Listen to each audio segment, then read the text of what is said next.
Capítulo 9. Acuados entre o cockpit e a primeira classe, Tercis, Balbino, Coelho e o passageiro Ricardo Trajano aguardavam em agonia que o Boeing aterrasse em Orly. Nenhum deles, com exceção de Trajano, tinha ângulo de visão para enxergar a cabine de passageiros. Mas, mesmo se o tivessem, nada veriam.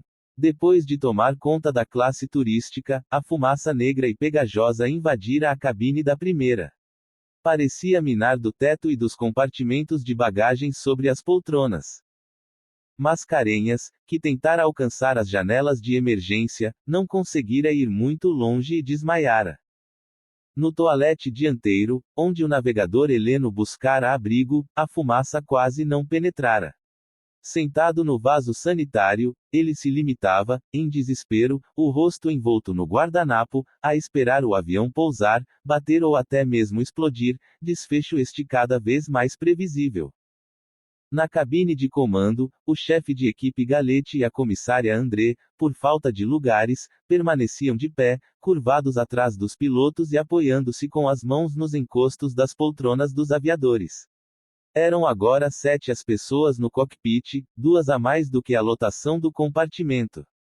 Como não portavam máscaras, Galete e André respiravam com extrema dificuldade. Ardiam-lhes os olhos e pulmões. Enquanto isso, na cabine turística, quase ninguém se movia. As exceções ficavam por conta de Diefenthaler e Carmelino, equipados de máscara, e ainda lutando para chegar até as janelas de emergência, além de Utermoel, que, também de máscara, procurava Elvira.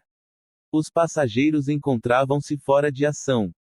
Um avião em voo é uma cápsula, hermética como uma ampola, na qual um incêndio é uma das piores coisas que pode acontecer.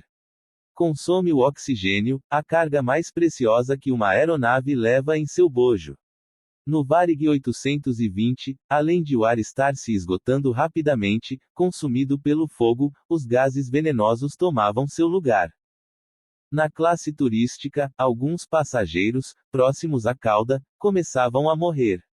Não se ouviam gritos, nem gemidos. Escutava-se apenas o silvo estridente das 4 turbinas. Na primeira classe, a densidade dos gases ainda não fora suficiente para matar ninguém. Mas, pouco a pouco, os passageiros tombavam desmaiados. Tal como ocorrera na classe turística, nenhum deles se levantou para tentar escapar do inferno, tal a rapidez com que foram imobilizados pelos gases letais.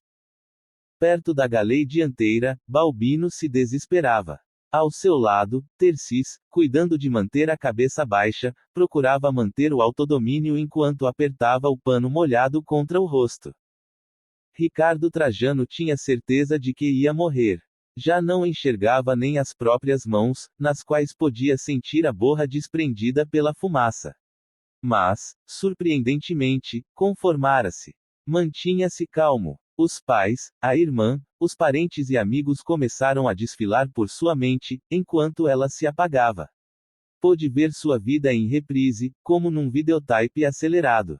E foi perdendo as forças. O corpo escorregou devagarinho para o chão, suas mãos pararam de proteger o rosto. Mas, sem que tenha se dado conta disso, suas narinas passaram a inspirar o ar menos contaminado que fluía pouco acima do tapete. Na cabine turística, Diefenthaler e Carmelino já estavam quase atingindo as filas de poltronas sobre as asas, onde se encontravam as janelas de emergência, que pretendiam abrir para escoar a fumaça. Mas 3 flashes espoucaram na cauda, ao explodirem as garrafas de oxigênio dentro do porta-cabides, justamente aquelas que não haviam sido localizadas pelos tripulantes no início do incêndio. As tais que viviam mudando de lugar. Carmelino foi lançado ao chão pelo deslocamento de ar. Na queda, seu conjunto de máscara e garrafa soltou-se e caiu. Conseguiu recuperá-lo, mas se atrapalhou ao tentar equipar-se novamente. Tendo em mãos o apetrecho, levantou-se, prendendo a respiração. Fez um gesto de desespero para Diefenthaler, apontando para a frente do Boeing. Era preciso fugir dali o quanto antes. Iniciaram o percurso de volta à cabine, tateando as poltronas. Esbarraram em Elvira, depois em Utermoel, que se obstinava em achar a namorada.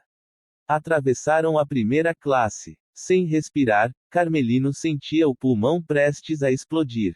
Largou a máscara e a garrafa no chão. Foi direto para a cabine de comando. Abriu a porta e entrou, no que foi seguido pelo mecânico.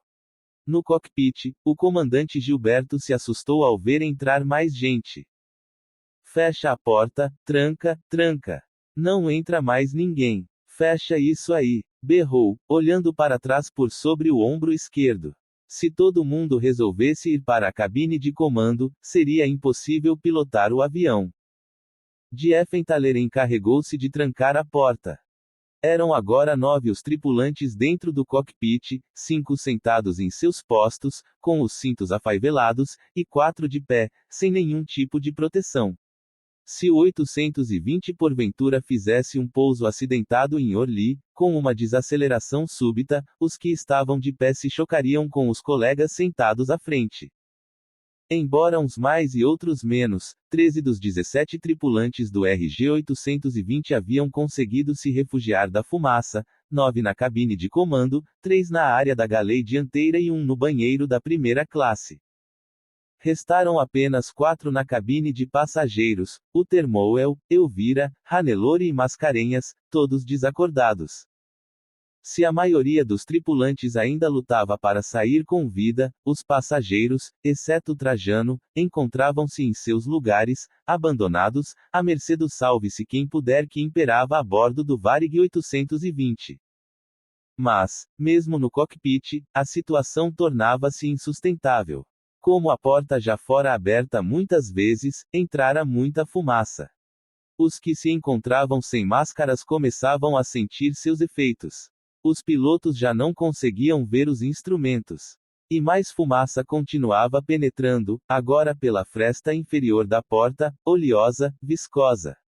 Colava nos vidros das janelas e nos instrumentos do painel. O Varig 820 perdia sua luta contra a morte. Gilberto e Fusimoto, entretanto, eram profissionais muito experimentados.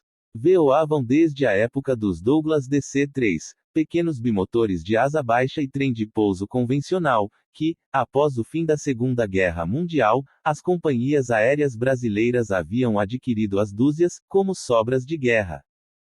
Naqueles tempos pioneiros, ao se aproximar, em meio ao mau tempo, para aterrissar em campos de pouso do interior do Brasil, lugares sem rádio, torre de controle ou qualquer infraestrutura de apoio, não raro era preciso ciscar, era esse o termo que os aviadores usavam, em busca do campo, olhando em meio à chuva, perscrutando um buraco nas nuvens. E não raras vezes haviam feito isso juntos. Agora, 20 anos depois, só lhes restava novamente improvisar, ciscar, como se estivessem num velho DC-3 contornando estratos, desviando-se de morros, procurando o campo de pouso. Só que desta vez não enxergavam absolutamente nada à frente do para-brisa. Restava, como último recurso, abrir as janelas do cockpit e pilotar com a cara do lado de fora, algo que jamais fora tentado num 707. Depois de trocar sinais aflitivos, Fusimoto e Gilberto forçaram suas respectivas janelas, para trás, pelos caixilhos. Antes tiveram de soltar seus cintos dos ombros, ficando apenas com os cintos inferiores, que os prendiam aos assentos. Quando as janelas se abriram, a cabine foi brutalmente invadida pelo som estridente das 4 turbinas, ao qual se misturou o rugido do vento. Logo perceberam que pilotar era uma tarefa próxima do impossível. Estando a velocidade em quase 200 nós, 370 km por hora, os pilotos, embora usassem óculos protetores, não podiam esticar o pescoço para o lado de fora e olhar na direção da proa do 820, onde estava Orly. O deslocamento de ar, que pressionava suas nucas contra o sulco vertical do encaixe das janelas, era muito forte. Os dois tinham de se contentar em olhar para os lados e para a vertical do aparelho, e guiar-se pelo terreno abaixo que, felizmente, lhes era familiar. Entre tantas dificuldades, contavam apenas com um ponto a favor, a excepcional visibilidade daquela tarde de verão. O barulho das turbinas, além de abafar as vozes dos aviadores, impedia-lhes de ouvir a torre, com a qual já não conseguiam falar porque não haviam colocado na posição máscara a chave seletora de microfones. Em Orly, o controlador de aproximação Claude Aldrin continuava dando instruções ao Varig. Mas, como não recebia respostas, não sabia se os pilotos o escutavam ou não. O ambiente na torre era de grande tensão. Christian Megret, que fora o primeiro a falar com o PPVJZ, e diversos controladores acompanhavam o sinal do transponder, sinal de rádio emitido pelos aviões, que identifica cada voo nas telas de radar, do RG-820 em seus monitores. O supervisor da torre mantinha-se em contato com o corpo de bombeiros e com o serviço de assistência médica do aeroporto, informando-os sobre o posicionamento do Boeing. As equipes de resgate se dirigiam a toda velocidade para a cabeceira da 07. No cockpit do PPVJZ, os tripulantes que não dispunham de máscaras beneficiaram-se enormemente do turbilhão provocado pelas janelas abertas. Apesar do terror, os 9 ali dentro mantinham-se lúcidos e despertos. Os que estavam de pé seguravam-se de qualquer maneira, apoiando-se uns nos outros, em meio à fumaça e ao barulho ensurdecedor. Mesmo em posição de desequilíbrio, Diefenthaler encontrou forças e ânimo para ajudar seu colega mecânico Claunor Belo, que lia e dava cabo da interminável checklist de procedimentos previstos em caso de incêndio.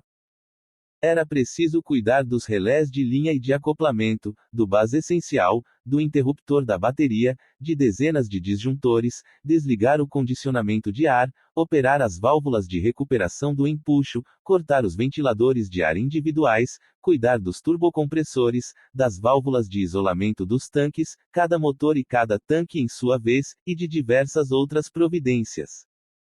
Enquanto Fusimoto pilotava, Gilberto comandou 14 graus de flaps e acionou o trem de pouso. Imediatamente sentiu-se a trepidação do atrito das rodas, que saíam de seus compartimentos, com a corrente de ar que fluía sob a aeronave. A potência foi reduzida e o freio aerodinâmico aplicado, aumentando a razão de descida e, ao mesmo tempo, reduzindo a velocidade do 707. Dentro do banheiro da primeira classe onde o navegador Heleno se abrigara, os gases venenosos haviam penetrado por debaixo da porta. Mesmo tendo um pano no rosto, Heleno aos poucos perdia a consciência.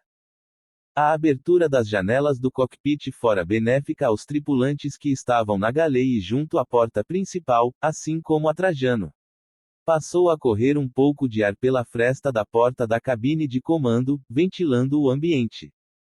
Não demorou muito e aqueles homens acuados perceberam que, mantendo-se abaixados, era possível respirar melhor.